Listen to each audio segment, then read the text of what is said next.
Hey, this is Michael Waddington here with the Military Law News Network, and today I have the pleasure of being joined by Noel Tipon and Tim Bilecki on the same call. And in today's call, we want to talk about what we call bottom feeders. They're low-budget lawyers that are out there, and they're a dime a dozen, and you get what you pay for. The problem is you're going to hear in this discussion, a lot of service members are being harmed by getting lawyers that market themselves as very experienced and very savvy, and it turns out they're getting a lawyer that doesn't have experience, that's cut rate, and the writing is on the wall. And one of the biggest indicators is, aside from the person's experience and track record, it's what they charge you. Tim and Noel, welcome. Thank you, and thanks for having us. We're here in Honolulu, Hawaii, and it's great to be with you, Mike.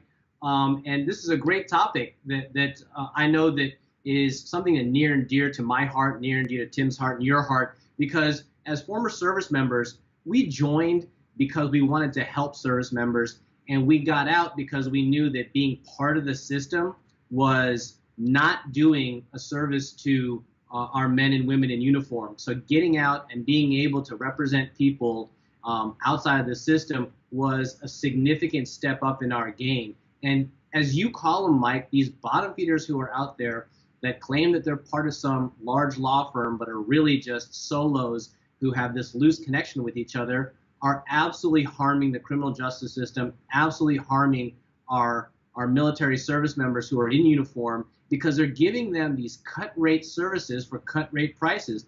And it really is, you get what you pay for.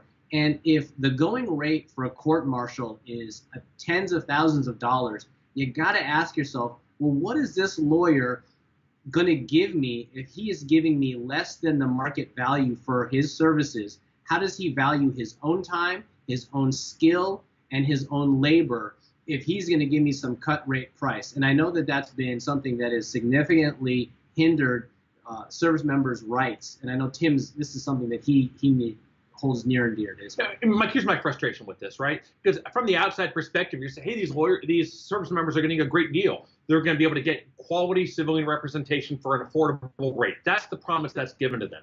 But it's all garbage, because at the end of the day, there is a value to your time. There's only so much time in a day. And lawyers across the globe, whether we charge flat fee or whether we do it hourly, we kind of compute our time to hours, how many we're going to put in. So let's say there's a case and someone calls me up and says, hey, I just got accused of sexual assault. I'm getting railroaded by CID. I need your team to go and do an independent investigation. I need you to interview witnesses. I need you to find the facts that CID didn't find. Hey, I've got exculpatory evidence on my phone. I need you to do all this investigation, war game a case scenario, war game a game plan, bring it to a prosecutor and keep me from getting charged, because I don't want to get charged. And I say, okay, great, we can do that. We have the resources to do all of that. And let's say the fee is $15,000 to do it, or the fee is $10,000 to do it. Now, why would that be the fee? Because I've got to have an independent investigator. I need to do witness interviews. I need to get affidavits. I need to do travel. There's actual work that I need to do to put into the case so I can get a service member the right result. Not only that, but between Noel and I sitting here, we've got nearly almost 40 years experience. Noel's been doing it longer than I have. He's over 20 now. And so if the fee is $10,000 to $15,000 for doing it, on that end, we don't even make a lot of money as lawyers doing that, Mike. That's not a highly profitable case. But what it does, it allows someone perhaps to not get falsely accused, for someone, to not be charged after being falsely accused, give them great representation, and then they can move on with their life.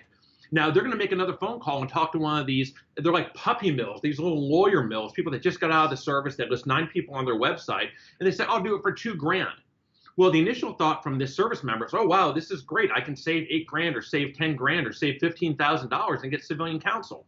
But for $2,000 or $2,500, what are you really going to get? You're going to get about 4 hours of their time if you're lucky. You're not going to get an investigator. You're not going to be able to do phone forensics. You're not going to get a lot of phone calls. You're not going to get much of anything at all, because that individual probably needs 20, 30, 40 cases just to run their business. So you're going to be one of 30 or one of 40 or one of 50, where if you hire an attorney that costs a little bit more money, or even a lot more money, you're going to get quality representation.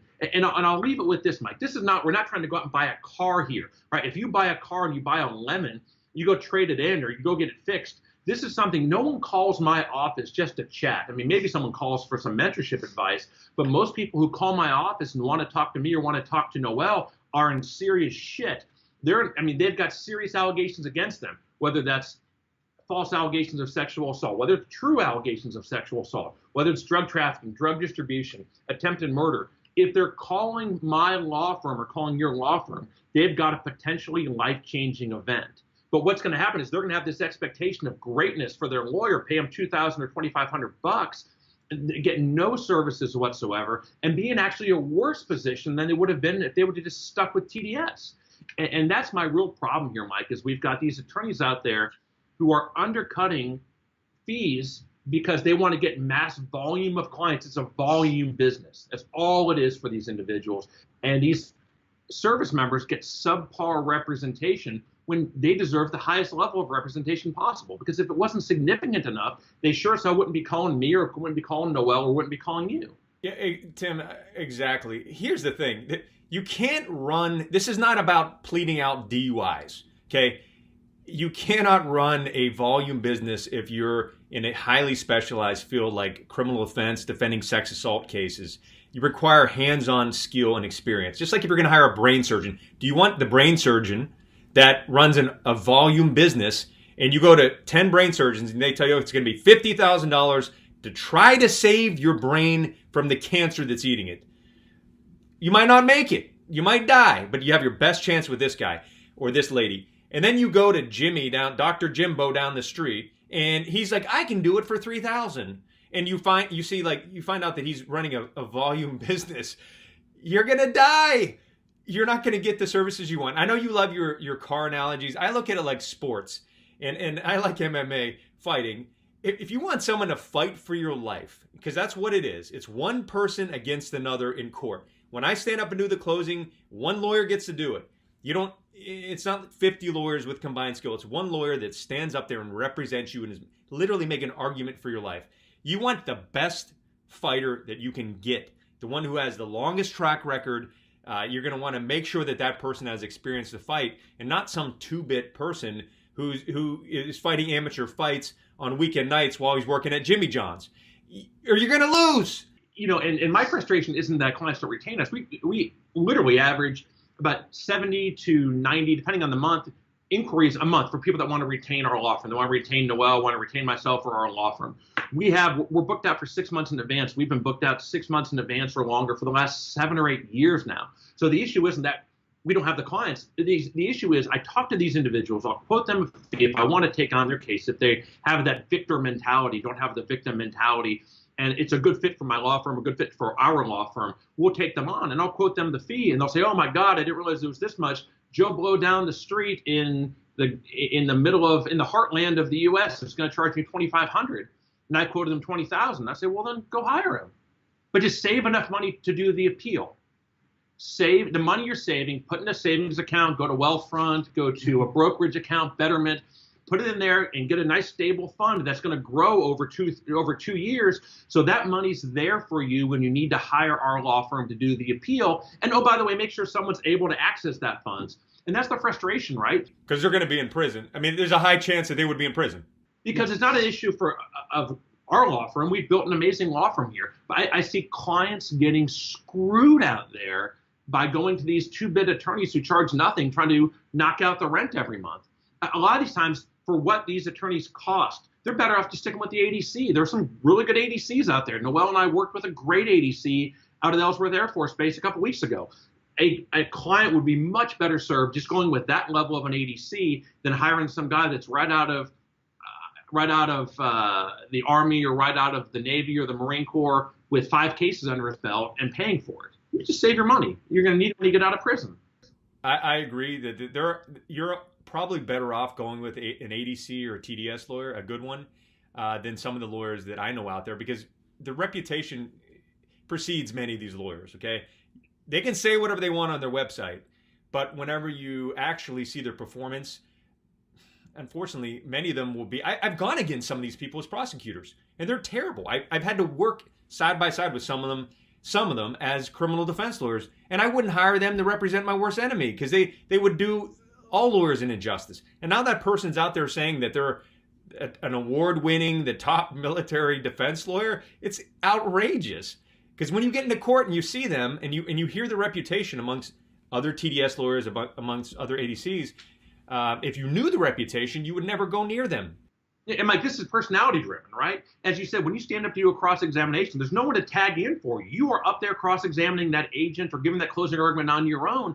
And a lot of people can't even string two sentences together. We do videos like these. These aren't scripted. We just come out and talk because we can actually articulate what we're going to say. We can talk about our points. We can make arguments and just have a conversation. This is my personality 24 hours a day, whether you like it or not. As I tell clients, I talk fast, I think fast, I drive really fast. That's my personality. Noel's personality, whether it's on these videos, it's on our off the record series or on the radio show, or go watch Noel in state court or in military court. That's his personality. Noel's fired up and he's aggressive and he's ready to go.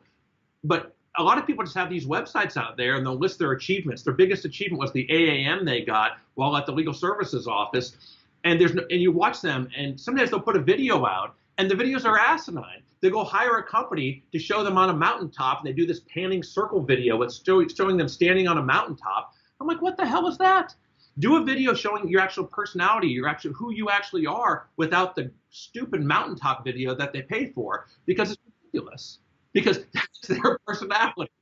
Because it's ridiculous. Tim, right? Because listen, I'm laughing about it because I'm laughing about it because it's so true. It's so freaking true. It's true. You can count on your hand the lawyers that actually put a video out there and the video is actually decent and it shows them speaking. Like I don't know a single, most of the lawyers I know that are claiming to be like the great military lawyers, they don't have a video out there. And if there is a video, they're in a Starbucks and they're sitting there in shorts and you can hear the barista grinding beans in the background. You can't hear what they're saying. And that's what you're going to get in court, brother. That is who's going to be trying to save your kid's life. So whether it's you pay them $2,500 or $25 million, do your research. You can go back and watch some of the videos we did years ago, the three of us, or videos that I did, 12 years ago. And I look younger and I might have a suit that's not as nice, but I'm the same person and that's how I speak. But so people know that when they can see you speak, they can say, oh, I like how this person talks because I'm a paid spokesperson. So they try to replicate it. A lot of our opponents have tried to go the video route. Yeah. I encourage you to watch their videos. I wouldn't hire a lawyer sight unseen unless I saw their videos. And if you have to hire a lawyer, you should watch what they speak like on a video and not a commercial. Because most of these folks, and there's a lawyer came out recently, you could see them reading on the teleprompter. I'm like, this guy's supposedly a paid lawyer that wants $30,000 to $40,000 for you to speak on their behalf, and he can't introduce himself and say what he does for a living without reading it? It's insane. In terms of due diligence, one of the best ways to do it is just go onto YouTube, find their website, go onto YouTube, go through their playlist and watch their videos. And don't just watch the one commercially made video where they hire a company for $20,000 to give you the mountaintop scene where you're standing on a mountaintop and there's the panning. You know what I'm talking about. Go watch. I guarantee if you're watching my video now and you're Googling some of the competition or some other lawyers, you will find someone that probably spent $15,000, $20,000 in a video where they're standing on top of a mountaintop and there's a panning circle around them and like the power shot. What the hell does that accomplish, right? I mean, seriously, go watch a video where they're actually engaging and talking and being themselves. Again, this is me. I talk fast. I think fast. This is just me. And if you don't like that personality, if you don't like who you're seeing on this video that we're making, don't hire me. Don't even pay me $200,000 because it's never going to work. Because this is not some company saying, hey, Tim, you need to change your image. You need to do this. Hey, Noel, you need to add this. We'll make a great video. We just go and put these out because this is who we are. I mean, I agree with you, Mike. Something you said earlier was that you really have to go out there and do your research on somebody, not just their own website, because that's their own propaganda that they're putting out there, and they probably had somebody help them write it. But go out there, check Amazon, check what they've written, because what they write, sure, it goes through some editing, and sure, it goes through some content management. But when someone is an author of something, and someone has actually been published by someone else, some other publishing company says, hey, you're good enough that we're going to put it out there and put our name on that book, or we're going to publish and hard bind what you put on paper, that says volumes about an individual. And then read what they actually put down there, because it literally speaks volumes about somebody.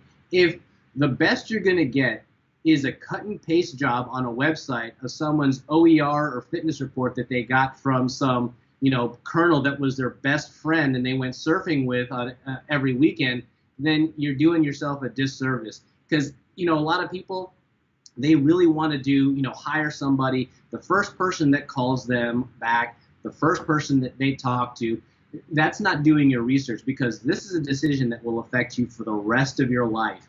And if you don't go out there and really do your due diligence and see what other people are saying about the lawyer that you're picking, then you're doing yourself a disservice, and you really are then just getting what you paid for. And like you said, just stick with the ADC or the TDS lawyer. Yeah, and I like what you said, Mike. I challenge these attorneys that are out there that have been out for a year or have 15 people on their website. Put some video out. I'd like to see it. Put some video out, and not hired out where you've got to have this huge production team. Just jump online and put some videos out. And it's typically the quality of it's just garbage. And I don't care about the film quality or the lighting or the production quality. I'm talking about just the quality of the arguments, the quality of the personality, because that's what you're actually going to get when they show up. That's the product. Like, that's the product that you're getting. The lawyer, you're getting that spokesperson, not only what they say, but how they think, how they act, and what they look like. And so, and I've gotten flack for this because this is not politically correct, and it's come out in some of the classes that I taught. But I think lawyers have to look professional and speak well and we're trained spokespeople. And we're doing this live in court, just like we are now. We're recording, but it's live. And you're going to be making arguments live in front of a studio audience, I always say. Like, you're in front of 12 jurors that are judging everything you say, with an audience of people that some for you, some against you, against live opponents that went to excellent law schools half the time, standing up and interrupting you, objection, and stopping you and fighting with you every step of the way with a judge that might hate you and your client. That's the environment we're operating in. If you can't have a conversation on video with a couple colleagues or even string together a couple sentences, then how the heck are you going to survive against opponent, especially if your client is facing overwhelming odds in front of a live audience where they want you to lose, and you got to think on your feet. You got to be able to speak and articulate on behalf of a human being. Yeah, and I agree. And that's what separates the $2,500 attorney from the one that's going to charge 5, 7, 10 times that. But price is only an issue when value is a mystery, and value certainly isn't a mystery when you just do a little bit of research and talk to individuals. Again, I love the car analogies. I'm a car guy, but we're not buying a car here. You're talking about your freedom and your life, fundamentally different things. I like what you said, Mike. I like what you said, Tim, about people going out there and putting themselves out in front of a studio audience and marketing yourself to the people who are going to hire you and make decisions. Moms, dads, brothers, sisters, and our clients who are out there. And you challenge some of these new lawyers who graduated probably from some Ivy League school, because that's what it takes to get into the JAG Corps nowadays. It takes a Harvard grad, not like when you and I were first getting into the JAG Corps, when any old law school would do. But nowadays, when they're going to Harvard, Yale, Stanford, and now getting out, and now they're putting themselves out there. They got some young kids out there who can't put together 2 sentences. I like that. I like that what you suggest. But I also suggest this for those old dinosaurs who are out there, and I've been doing this for over 20 years now. For those old dinosaurs who are out there and say that I don't do videos, I don't market that way, I do word of mouth.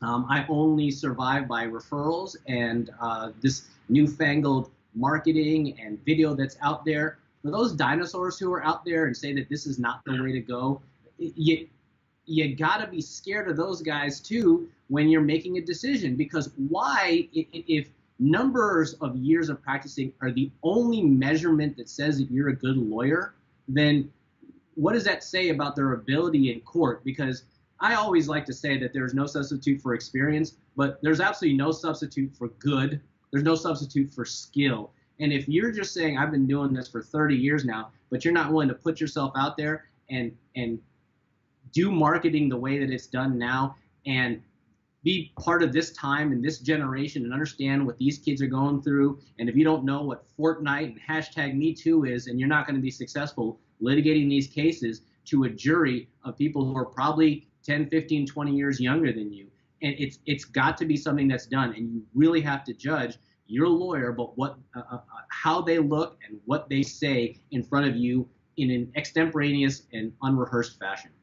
I think it's more important even with the older lawyers, because I know of lawyers that are out there that have been doing this for 50 years, but they don't look any better than some of the other ones we're talking about. They don't speak any better. They never did speak well. So I know people who just did 25 years in a service branch, got out, they're getting retirement, and so they're saying, well, I'm a retired colonel, I was a judge, and they can't make an argument either. And they look like a bumbling fool. I know several people like that. Well, I'm a retired colonel. They have look at their credentials. Sometimes those are the worst. When you've been a colonel or you're a Navy captain, you've been it for 25, 30 years, you were a judge, now you get out and you want to litigate, but you haven't been in a courtroom on the other side of the bar down in the trenches for 15 years. All you've been doing is calling balls and strikes. Sometimes those are the worst litigators I've ever seen. I mean, if you are, Noel, you do the sports analogies, I do the car analogies. I don't know, I can't come up with the analogy off the top of my head, but if you're an umpire, I don't want to put the umpire at bat. Maybe you throw the analogy out there in a way. That's the absolute analogy that I was talking about, because if you're a judge, you're calling balls and strikes. You're back there being neutral and detached. You're supposed to be. You're not always. I know judges who side with the prosecutors. But if you're a judge and you've been a judge for 10, 15 years, and you've been trying to be neutral and detached and not take a side and only call balls and strikes, you are not ready for prime time. You are not ready to be put up at the plate. Do you really believe that a guy who's been umpiring for 20 years, you want to say, well, you've got a lot of experience umpiring, I'm going to make you face Clayton Kershaw. Why don't you go ahead and see how that goes? There's no way. You don't want that guy out there. I love that analogy. That goes with any sport if you think about it. It's like putting the boxing refs in the ring with Mike Tyson. Oh, even if you boxed back in the day. Oh, I boxed Golden Gloves when I was 16, and you watched thousands of matches. Go in there and fight them. No, not so much. No, not so much. I would always be leery when you look at someone's resume, when what they list, it's not recent, it's not really relevant. It's just a bunch of military stuff and or prosecutorial stuff. Like one of these referral mills we're talking about just refers everything out, and one guy takes a cut of the money and he sends a bunch of noobs out there to face the opponent. Look at their resumes on their websites, and there's several of these people. It's all military stuff. ARCOM. Oh, I served as a prosecutor in Korea for a year. I jump out of planes. Like, that's great, man. Like, we need those people. We love them. We defend them. But that has nothing to do with being able to take down a highly paid government expert or a CID agent who's been working the job for 25 years who wants your guy to go in jail. You jumping out of planes is absolutely irrelevant to being able to destroy and expose a forensic nurse examiner with a PhD. And a lot of them have very minimal defense time. And so if you've been prosecuting your entire career, as short as that is, you can't just flip the switch and go to defense. The reality is, if you've been driving Ford F-150s your entire life, you're not just going to go in and buy a Silverado one day. Or maybe you will, but you're probably going to be buying Ford F-150s, right? If you're into that, because that's what you do. So if you've been prosecuting people your entire career, and by entire career, it's usually 3 years. 2 of those you were a trial counsel. 1 of those you did legal assistance. Of those 2 years, you probably did 6 guilty pleas and 1 contested trial, maybe 2. That's probably a 3-year career. You don't just switch over and say, well, I was a former prosecutor, so I'm going to be able to do defense work. One of the things I pride myself on is I've never been a prosecutor. I've never prosecuted in my life.